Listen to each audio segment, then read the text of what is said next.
हरिओम. लाओत्सेचा ताओबोध योगदास श्री जयगणेश जोशी यांचे प्रवचन. आकारात निराकाराची ओळख. लाओत्से ओवीचा शेवट करताना म्हणतो की वस्तू जगताच्या आकारावरून या निराकाराचा आकार कसा ओळखावा.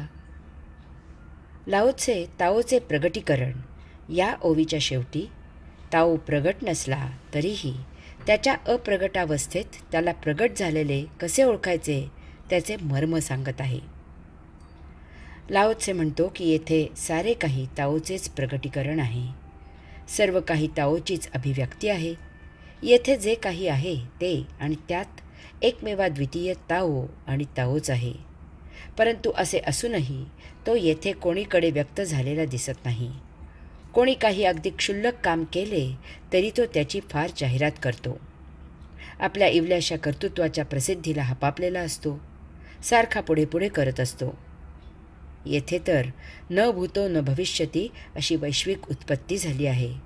तरीही त्याचा निर्माणकर्ता कोठेही प्रत्यक्ष व्यक्त झालेला आढळत नाही. याला ओळखावा कसा?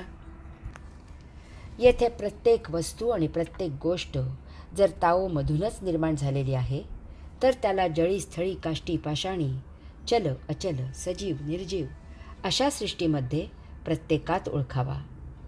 ही जी चल अचल सजीव निर्जीव अशी अनंत अनंत विविध आणि वैचित्र्याने नटलेली रूपे आहेत ती ताओचीच आहेत. ताओला आणखी निराळे ते काय ओळखावे? जे जे पाहावे, जे जे ऐकावे, जे जे हुंगावे, जे जे चवीला यावे आणि जे जे स्पर्श करावे ते ते ताओ आणि ताओच आहे. त्याची कितीतरी मनोहरी रूपे येथे आहेत. हाच अनंत रूपामधून आपल्याला आणि आपल्यासाठी व्यक्त होत असलेला ताओ आहे. आणखी निराळी अशी ताओची अभिव्यक्ती काय असणार? जे जे उपभोगावे आणि जे जे न उपभोगावे ते ते सर्व ताओ आणि ताओच आहे. देहादी इंद्रियांनी जाणवणाऱ्या अशा तसेच देहादी इंद्रियांनी न जाणवणाऱ्या अशाही अनंत वस्तू आणि गोष्टी आहेत.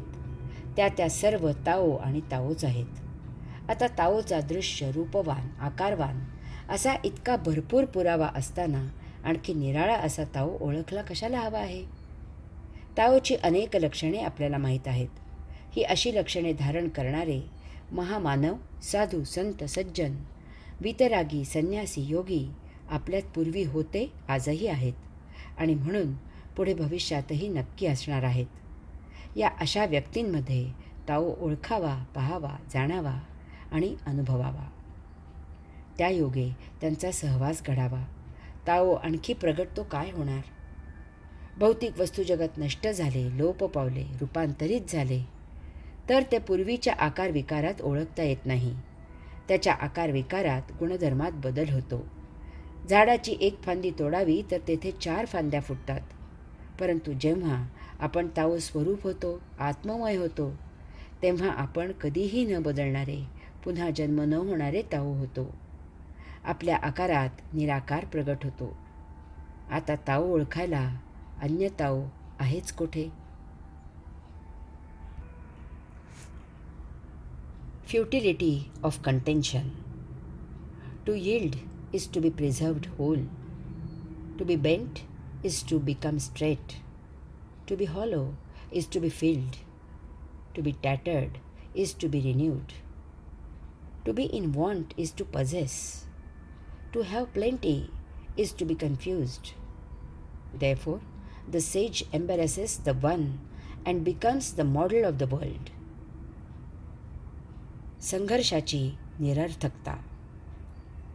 सहकार्य करणे म्हणजे संपूर्ण वाचवणे आहे. नम्रतेने मार्ग सरळ होतो. रिकामी जागा भरली जाते.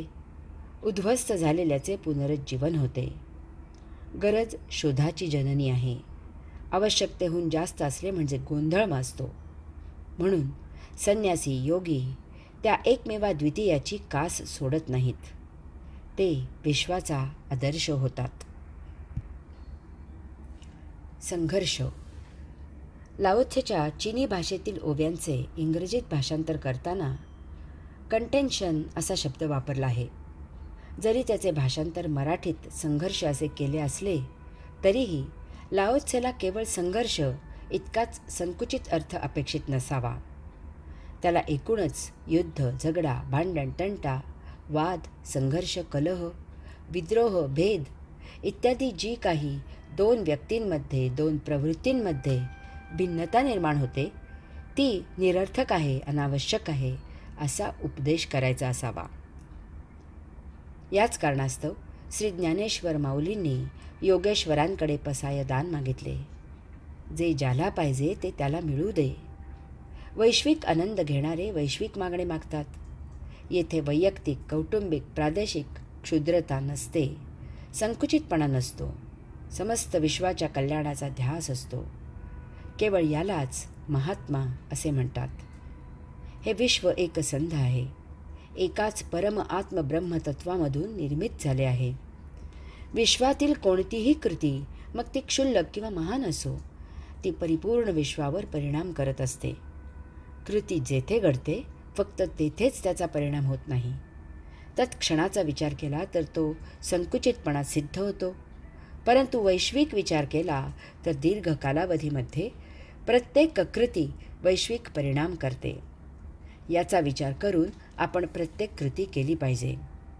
आपण विश्वात राहतो असा विचार झाला पाहिजे. एकाच घरात राहणाऱ्यांपैकी एकाने जर त्याच्या वाटणीच्या असलेल्या घराला आग लावली तर ती सबंध घर जळून भस्म करील. वाटणी ही व्यवहाराच्या सोयी करता केलेली असते. वैश्विक विचार केला तर ती सत्य नाही. वाटणी करताच येत नाही.